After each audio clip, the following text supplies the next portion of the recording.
Money, it makes the world go round. We want to make sure that we keep it in our pockets so that we can pay our bills. To give you some tricks for avoiding fees, how to avoid scams, we have Michelle Shanks from Summit Credit Union. She's answering your financial questions until 5:45. Now, here's how you get your question directly to her. You text us that question, 336-379-5775. Remember, this is a text only, so please don't call. Michelle, we're so glad that you're with us. So often we have these kinds of questions and we don't know how to ask or who to ask, or there's not time to ask. So let's do that. Let's talk about overdraft protection, how it can work for the good and how it can also become an issue. Awesome. Thank you so much for allowing us to be here. First, let me define what overdraft is. It is a service that is provided by your financial institution to ensure that your transactions are covered in case you have non-sufficient fund transactions happening. In other words, if you don't have the money, your financial institution will have processes in place to help you take care of that. Probably the best way to take care of any overdraft is to create your own overdraft plan. Always pay yourself first. Have a little side savings account or something that can be transferred into your checking account in case there's an overdraft. You can also have your credit card linked to your checking account to take care of any overdrafts so that you don't incur any fees. First of all, please know what's going on with your financial institution. Find out what their overdraft policies are, or if there is any fees associated with overdrafts. You, as a consumer, need to know what's going on with your accounts. So get that information so that you can be better prepared. You can always not have overdraft fees, right? You can always say, I don't want the overdraft protection. It just means that if you don't have sufficient funds in there, there's nothing to pull it from, and they're just going to deny you at that cash register. Yes, they're going to deny you, but that merchant is still going to incur some fees. So you're going to be liable not only to, if you don't have anything going on protecting you at your financial institution, that merchant, if you overdraft with them, they may have overdraft fees associated with whatever purchases you may have made. So it's great to have it, but at the same time, if you don't want to have overdraft protection and you want everything denied, you just won't have that product or service.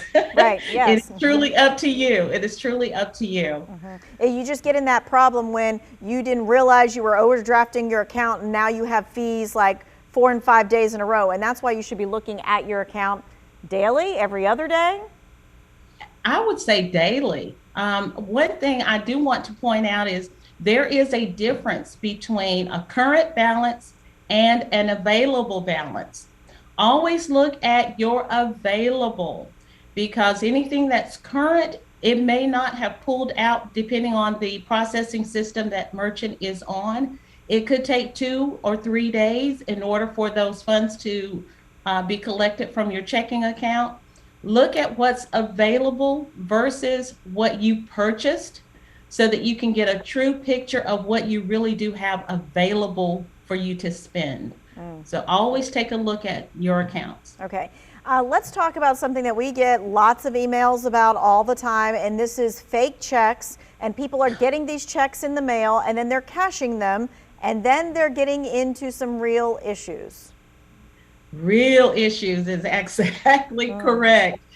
Not only will you be liable for any fictitious checks that are coming through your financial institution, but any overdraft fees, it could be, depending on who or where you receive that check from, you don't want the police taking a look at what's going on, because it could be, a series of, a ring of crooks doing something, or it could be your neighbor who you thought you could trust. They gave you a check and it turns out not to be good. You are still, as the account holder, going to be liable for the amount of funds and any fees associated with it concerning those checks. So I think the question that a lot of people have is, well, I took it to the bank and the bank accepted it and cashed it. Why would you cash a check if it wasn't real? Well, as a financial institution, we have to honor your transactions. We have to process whatever it is that you present so that it goes through. Now, we may not find out that that check is not a good check until later. So it could take several days, it could take several weeks. So we can't tell you what to do with the checks that you receive, but if you present them, you are held liable for anything that goes through your account. It is not our job because we are only the holder of those funds, and we, like I said, process those transactions. But you, as the account holder, have to be the responsible person to make sure that whatever it is that you're doing with your account, that it is legitimate. All right, so if you get some random check in the mail, all of a sudden you get a $5,000 check, don't be depositing that in like going in shopping spree. You need to wait for a little while to make sure that you can actually use those funds. Definitely. I always say there's a way to help yourself avoid being the victim. Always say no if there is an ask. If they ask you to deposit the check and then want you to purchase gift cards, or if they ask you to do money orders or wire funds, if you have to do something in order to get that gift or those monies, more than likely it is not something that you're going to be happy with in the end. There's usually a scam involved. Yeah, that's also the same. Like if you're selling something and they overpay you and they want you to give the money back or give it to somebody else, that's always a scam. All right, we're going to continue to take your questions about finances and banks and credit unions and institutions. You can text us those questions 336-379-5775.